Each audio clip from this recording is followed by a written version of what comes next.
World War I, often referred to as the War to End All Wars, began in the sweltering summer of 1914. It was a conflict that would reshape the world in ways unimaginable at the time.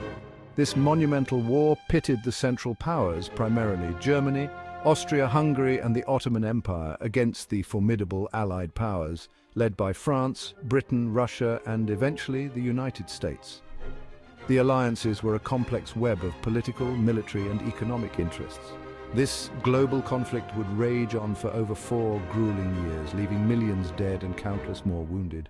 The aftermath saw the map of Europe redrawn, with empires collapsing and new nations emerging from the ashes. The causes of the war were multifaceted and deeply rooted in a tangled web of alliances, imperial ambitions and nationalist fervor.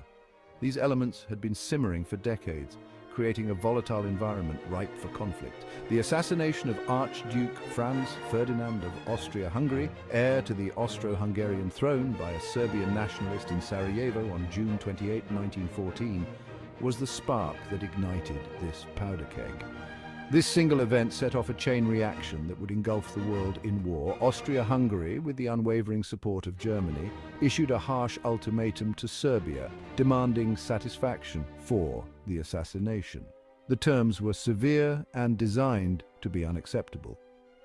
Serbia's partial acceptance of the ultimatum was deemed insufficient by Austria-Hungary, leading to a declaration of war on July 28, 1914. This marked the beginning of a conflict that would soon spiral out of control. The intricate system of alliances that had been meticulously put in place over the preceding decades quickly came into play, pulling one nation after another into the fray. Russia, bound by a treaty to Serbia, began mobilizing its vast army. This move was seen as a direct threat by Germany and Austria-Hungary. Germany, allied with Austria-Hungary, viewed the Russian mobilization as an imminent threat and declared war on Russia on August 1, 1914. The dominoes were falling rapidly. France, bound by its alliance with Russia, declared war on Germany on August 3. The conflict was now spreading across Europe like wildfire. Germany's invasion of neutral Belgium on August 4, 1914, in a strategic attempt to bypass French defenses, brought Great Britain into the war on the side of the Allies. The invasion of Belgium was a pivotal moment, galvanizing British public opinion against Germany. The Ottoman Empire joined the Central Powers in late 1914, opening up a new and complex front in the Middle East. This added another layer of complexity to an already convoluted conflict. What began as a regional conflict in the Balkans had now exploded into a full-scale global war, engulfing Europe and beyond in its fiery embrace. The world would never be the same again, as the Great War left an indelible mark on history, shaping the geopolitical landscape for generations to come. The early months of the war saw a series of rapid German advances on the Western Front, as the German armies sought to quickly overwhelm the Allied forces with their strategy of swift, decisive movements. However, by the winter of 1914, the war had bogged down into a bloody stalemate. The initial hopes for a quick victory faded as both sides dug in, creating an extensive network of trenches. The trenches, stretching for hundreds of miles across France and Belgium, became the defining feature of the Western Front. These trenches were not just simple ditches, they were complex systems with front line support and reserve trenches connected by communication trenches. British soldier. This new kind of warfare, characterized by machine guns, heavy artillery and barbed wire, resulted in unprecedented casualties and a grinding war of attrition. The machine guns could mow down waves of attacking soldiers, making any advance extremely costly. Trench warfare was a brutal and unforgiving experience. The constant threat of death or injury was a daily reality for the soldiers who lived and fought in these trenches. Soldiers on both sides endured constant shelling, machine gun fire, and the ever-present threat of sniper attacks. The sound of artillery barrages and the whizzing of bullets were a constant backdrop to life in the trenches. The trenches themselves were often muddy, rat-infested, and riddled with disease. The conditions were horrendous, with soldiers having to contend with lice, trench foot, and the omnipresent mud that could swallow a man whole. British soldier. Life in the trenches was a test of physical and psychological endurance, and many soldiers succumbed to shell shock or other forms of combat stress. The constant bombardment and the sight of fallen comrades took a heavy toll on their mental health. Despite the horrors of trench warfare, both sides remained locked in a deadly embrace, unable to achieve a decisive breakthrough. The front lines barely moved, and any gains were often measured in mere yards, at a tremendous cost in human lives. New technologies such as poison gas, tanks, and airplanes were introduced in an attempt to break the stalemate. Poison gas caused horrific injuries and deaths, while tanks were designed to cross no man's land and break through enemy lines. However, none of these innovations proved decisive. Poison gas was unpredictable and could blow back on the attackers, tanks were initially slow and unreliable, and airplanes were primarily used for reconnaissance rather than as effective weapons. The war on the Western Front dragged on year after bloody year, with neither side able to gain a significant advantage. The soldiers continued to fight and die in the trenches, enduring unimaginable hardships and clinging to the hope that the war would eventually end. Germany's Schlieffen Plan, a military strategy designed to avoid a two-front war, called for a rapid knockout blow against France in the west, before turning east to deal with Russia.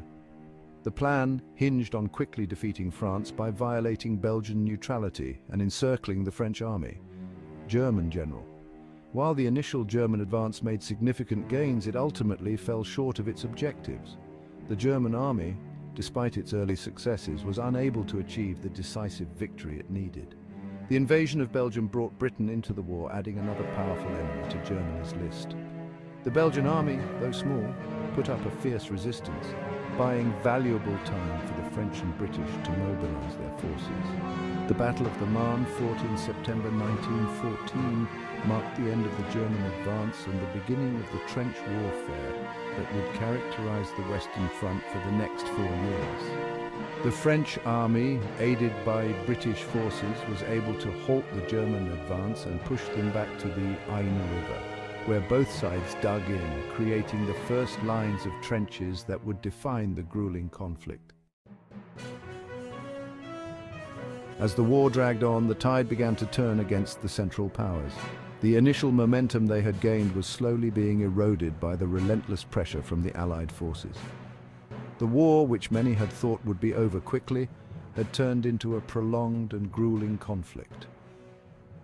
The Battle of Verdun, fought from February to December 1916, became a symbol of French resilience and the futility of the war of attrition. Verdun was not just a battle, it was a test of endurance and willpower, a grueling struggle that epitomized the horrors of World War I. The Germans, under the command of Erich von Falkenhayn, aimed to bleed France white by launching a massive offensive against the fortress city of Verdun. Falkenhayn's strategy was to inflict maximum casualties on the French forces, hoping to break their spirit and force them into submission. American historian. The French, determined to hold Verdun at all costs, poured men and resources into the defense of the city. The French High Command, led by General Philippe Pétain, organized a rotating system of troops to ensure that fresh soldiers were always available to defend the front lines. The battle raged for months, with both sides suffering horrific casualties. The landscape around Verdun was transformed into a hellish wasteland, with trenches, barbed wire, and shell craters as far as the eye could see. The human cost was staggering, with hundreds of thousands of soldiers killed or wounded. In the end, the Germans were unable to capture Verdun, and the French, though exhausted, had held their ground. The defense of Verdun became a rallying point for the French nation, a symbol of their determination and resilience in the face of overwhelming odds. The Battle of Verdun became a symbol of French determination and a major strategic defeat for Germany. It demonstrated that the French army, despite the immense pressure, could withstand and repel a sustained assault from one of the most powerful military forces in the world. Another turning point came in the east, where the Russian army, despite early setbacks, continued to tie down large numbers of German and Austro-Hungarian troops. The Eastern Front was a vast and brutal theatre of war, stretching from the Baltic Sea in the north to the Black Sea in the south. The Brusilov Offensive, launched in June 1916, was a major Russian offensive against the Austro-Hungarian forces on the Eastern Front. Named after the Russian general Alexei Brusilov, The offensive was meticulously planned and executed, catching the Austro-Hungarian forces off guard. American historian, the offensive, named after the Russian general Alexei Brusilov, was a stunning success, inflicting heavy casualties on the Austro-Hungarian army and forcing them to retreat.